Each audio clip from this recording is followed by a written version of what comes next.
하나님께서 주신 말씀은 데살로니가전서 2장 13절에서 16절까지의 말씀으로 믿는 자들 가운데서 역사하는 교회라는 제목으로 여러분들과 은혜를 나누고자 합니다.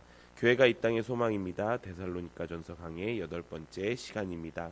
오늘 이 말씀은 우리에게 굉장히 익숙한 말씀입니다. 바울은 데살로니가 교회 성도들이 복음을 잘 받아들이고 또 그 말씀이 그들 안에 역사한 것으로 인해 크게 기뻐하고 감사하는 내용입니다. 또 후반절에는 하나님을 대적한 유대인들의 행위가 하나님의 진노를 부르는 죄라고 지적하면서 동족에게 핍박을 받고 있는 데살로니가 성도들을 위로하는 말씀입니다. 이 말씀을 통해서 우리가 믿는 자들 가운데서 하나님께서 지금 이 땅 가운데 어떻게 역사하실지 알아가는 귀한 은혜의 시간이 되기를 소망합니다. 우리가 우리 교회가 이 땅에 소망이 되게 하기 위해서는 우리는 하나님을 바르게 믿어야 할 줄로 믿습니다. 그 이유는 무엇일까요? 바로 하나님께서 역사하지 않으면 우리는 아무런 의미가 없다는 것입니다. 우리가 아무리 교회의 이름으로 모이고 우리가 아무리 예배를 드린다고 하더라도 그 가운데 하나님의 역사하심이 있지 아니하면 그것은 울리는 꽹과리와 마찬가지로 아무런 의미가 없다는 것입니다. 하나님께서 역사하셔야지만 우리 교회가 의미가 있는 것이고요. 하나님께서 역사하셔야지만 우리 예배가 의미가 있다는 것입니다. 그렇게 되기 위하여 성경에 뭐라고 기록되어 있습니까? 믿는 자들 가운데서 역사하는 하나님이라고 이야기하고 있습니다. 그렇게 우리가 우리 교회를 믿는 자들로 가득 넘치게 하는 은혜가 있기를 바랍니다. 그러면 우리는 어떻게 우리가 믿는 자들이 될 수 있을까요? 오늘 성경에 보면 우리가 믿는 자들이 어떻게 될 수 있는지 나와 있습니다. 우리 본문 13절 우리 함께 읽어보도록 하겠습니다. 시작. 이러므로 우리가 하나님께 끊임없이 감사함은 너희가 우리에게 들은 바 하나님의 말씀을 받을 때에 받지 아니하고 하나님의 말씀으로 받음이니 진실로 그러하도다. 이 말씀이 또한 너희 믿는 자 가운데서 역사하느니라. 아멘. 먼저 하나님께서 우리에게 말씀을 주실 때 사람의 말로 받지 아니하고 하나님의 말씀으로 받아야 한다고 말씀하고 있습니다. 우리가 이것에 대해서 굉장히 잘 알고 있지만 우리는 아직도 사람을 보는 습관을 버리지 못할 때가 너무나도 많이 있다는 것입니다. 누가 말씀을 전하느냐에 따라서 나의 모습이 달라진다면 우리는 돌이켜 회개해야 된다는 것입니다. 이 사람이 말씀을 전하는 것과 저 사람이 말씀을 전하는 것이 내가 은혜의 차이가 있고 감정의 차이가 있고 또 예배의 차이가 있다면 그것은 내가 사람을 본다는 뜻인 것입니다. 예를 들어 부목사님 말씀보다는 담임 목사님 말씀이 더 최고지, 또 혹은 선생님들은 나보다는 사역자분들의 말씀이 아이들에게 더 잘 들릴 것이지 라는 그런 생각하는 것 자체가, 그렇게 생각하고 말씀을 전하거나 아니면 말씀을 듣는다는 것 자체가 그것은 사람을 본다는 것입니다. 이 강단 위에서 서서 말씀하는 것은요, 개인이 말씀하는 것이 아닙니다. 성령 하나님께서 감동을 주셔서 그 말씀을 바르게 전하는 것입니다. 하지만 여기서 반드시 동반되어야 될 것이 있습니다. 그것이 무엇입니까? 바로 분별이라는 것입니다. 강단의 말씀을 하나님의 말씀으로 반드시 받아들여야 되지만 그것은 영적으로 우리가 분별해야 되는 줄로 믿습니다. 이것은 우리 오늘 이번 주에 주일 담임 목사님의 말씀과 같은 맥락입니다. 영적 리더를 판단하는 것이 아니라 그것을 분별하는 것이 영적 리더를 사랑한다는 것입니다. 그 영적 리더가 그렇게 이야기할 때, 하나님의 말씀을 전할 때도 같이 적용된다는 것입니다. 판단하지 않는다는 것은 그 말씀을 이 말씀처럼 하나님의 말씀으로 받아들인다는 것이고요. 분별한다는 것은 무엇입니까? 그 말씀이 정말 그러한가 하여 성경을 날마다 상고하는 것을 이야기하는 것입니다.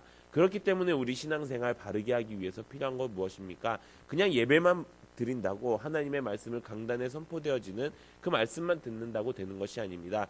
매일매일 하나님께서 주시는 그 매일 성경 통독 큐티의 말씀이 함께 동반되어야 우리가 정말 믿음으로 사는 사람이 될 수 있다는 것입니다.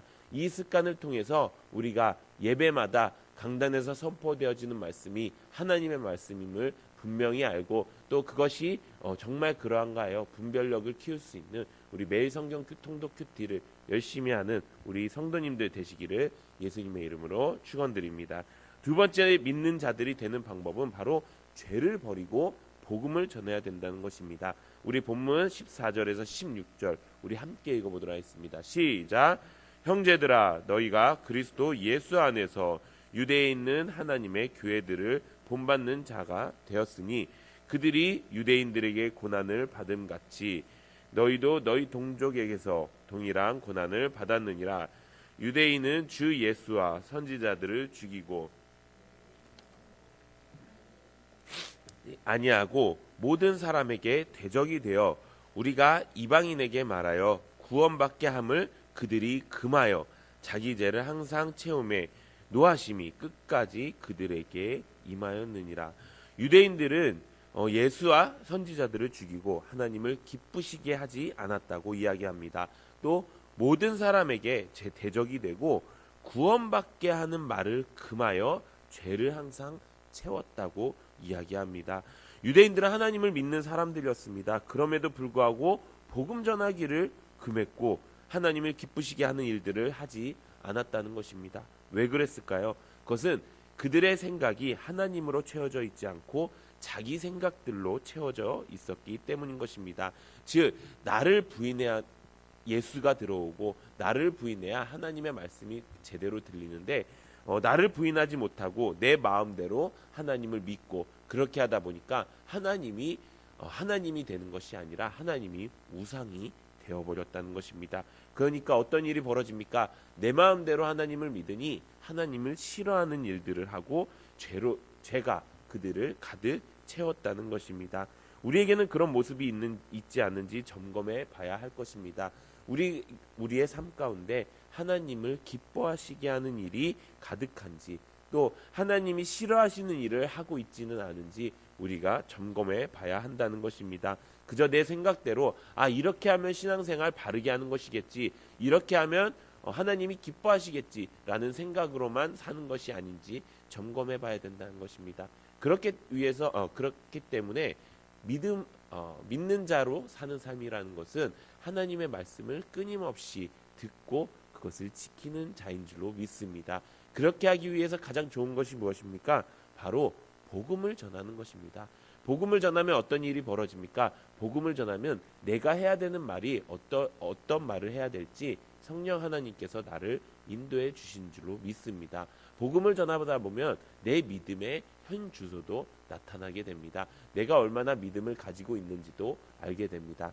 예전에는 그냥 복음을 전할 때 그냥 저 사람을 하나님 믿는 사람으로 교회에 데리고 와서 그냥 등록시키고 잘 인도하기만 하면 됐습니다. 근데 지금은 어떻습니까? 지금은 그 전에부터 핍박이 시작됩니다. 고난이 시작됩니다. 교회를 나가자는 말도 하나님을 믿자는 말도 점점 말하기 어려운 시대가 되었습니다. 정말 믿음이 없이는 전도를 할 수가 없는 상황이 되었습니다. 예전에는 어쩌면 좋은 말로 하나님의 주시지 않은 말을 가지고도 어떻게 교회로 이끌 수 있는, 왜냐 세상 사람들이 보기에 교회는 굉장히 바른 곳이고 또 좋은 곳이라고 생각하기 때문이었습니다. 근데 지금은 어떻습니까? 교회는 왠지 고집쟁이들이 모임 교회는 왠지 세상의 이치와는 다른 모임이라고 세상 사람들은 점점 판단하고 있습니다. 그런 그들에게 우리가 하나님의 복음을 전할 때 이제는 정말 믿는 자의 모습으로 전해야 된다는 것입니다. 그래서 하나님께서는 우리를 사랑하신다는 것입니다. 왜 그렇습니까? 하나님은 우리가 정말 믿는 자로 하나님의 복음을 전하기를 원하셨다는 것입니다. 그러면서 무엇을 주셨습니까? 이것을 주셨습니다. 마태복음 16장 18절 우리 함께 읽어보도록 하겠습니다. 시작. 또 내가 내게 이르노니 너는 베드로라. 내가 이 반석 위에 내 교회를 세우리니 음부의 권세가 이기지 못하리라. 아멘. 여기서 하나님께서 우리에게 두 가지를 주셨습니다. 첫 번째는 바로 교회를 주셨다는 것입니다. 하나님께서는 우리가 혼자 신앙생활하기를 원치 않으셨습니다. 왜 그렇습니까? 혼자 신앙생활하면 절대로 신앙생활을 이길 수가 없다는 것입니다. 신앙생활을 할 때 우는 사자와 같이 달려드는 이 마귀를 나 혼자서는 절대 이길 수가 없다는 것입니다. 그렇기 때문에 하나님께서는 우리를 교회로 세워주셨고 교회로 불러주셨다는 것입니다. 그 교회 안에서 그냥 교회로 모였으니까 니네들 이제 해봐, 이게 아니라는 것입니다. 교회 안에서 무엇을 주셨습니까? 하나님의 능력을 주셨습니다. 무슨 능력을 주셨습니까? 음부의 권세를 이기지 못하는 능력을 주셨다는 것입니다. 그것은 무엇입니까? 음부의 권세는 바로 이 땅의 마귀의 권세를 이야기하고 있습니다. 지금 세상은 너무나도 마귀가 들끓으면서 교회를 핍박하고 하나님 믿는 사람들을 손가락질하게 하기 시작했습니다. 그렇게 하기 위해서 우리가 필요한 것은 하나님의 능력이라는 것입니다. 우리 힘으로는 그 어떤 좋은 말로 해도 우리 힘으로는 그렇습니다. 우리가 세상에 잘못했습니다. 우리가 교회가 잘못했습니다. 아무리 이런 세상 사람들이 향한 말을 하더라도 절대로 변화할 수가 없는 것입니다. 변화할 수 있는 것은 오로지 하나님의 능력인 줄로 믿습니다. 그 능력으로 우리가 바른 교회를 세울 때 그때 하나님께서 믿는 자들 가운데서 역사하시는 것이고 그 역사는 바로 음부의 권세를 이기는 줄로 믿습니다. 그렇게 우리가 신앙생활을 할 때 어떤 일이 벌어집니까? 이제 내가 하는 말은 내가 하는 말이 아니라 성령이 하는 말. 이제 나 혼자서 할 수 없음을 깨닫고 교회 안으로 들어왔을 때 교회는 능력이 되고 하나님의 능력이 발휘되어서 매일매일 새로운 하나님의 능력으로 살아가는 우리가 되는 줄로 믿습니다. 교회 안에 모인 이유가 또 있습니다. 그것은 하나님의 몸된 교회 안에서 셀로 모여야 우리가 승리하기 때문인 것입니다. 셀로 모여야 하는 이유가 무엇입니까? 바로 이것입니다. 나 혼자 신앙생활을 하면 내가 이것이 잘하는지 못하는지 알 수가 없습니다. 하지만 셀로 모여서 신앙생활을 할 때 다른 사람들을 보며 그 믿음을 보고 도전을 받게 됩니다. 또 하나님이 세우신 사람 감독자가 있습니다. 사도행전 말씀에 보면 하나님께서는 하나님의 피로 사신 이 교회에 그 교회를 보살피게 하기 위해서 사람 감독자로 세우셨다고 이야기하는 것입니다. 사람 감독자가 있는 이유는 무엇입니까? 바로 나를 부인하게 만들어 하나님의 사랑을 깨닫는 것이라는 것입니다. 또 하나님께서 나의 영혼을 지켜주시기 위해서 사람 감독자를 세우셨다는 것입니다. 또 하나님의 말씀을 바르게 전하기 위해서 사람 감독자를 세우셨다는 것입니다. 그래서 우리는 영적 리더의 충성을 다해야 됩니다. 그것이 믿는 자로서의 성장할 수 있는 가장 좋은 방법이라는 것입니다. 사랑하는 성도 여러분, 믿는 자들 가운데서 역사하시는 하나님을 경험하시는 여러분들 되기를 소망합니다. 그래서 그 믿는 자들이 내가 되고 그 믿는 자들이 모이는 곳이 교회가 되고 셀이 되어서 정말 이 땅에 동족들에게 핍박받는 또 하나님을 믿는 사람들에게조차도 핍박받는 그 사람들이 정말 하나님께서 기뻐하시는 믿는 자가 되어서 이 땅 가운데 정말 음부의 권세가 이기고 다시 하나님의 나라를 세울 수 있는 우리 교회, 또 이 땅의 소망이 되는 우리 교회, 또 우리 믿음의 성도님들 되시기를 예수님의 이름으로 축원드립니다.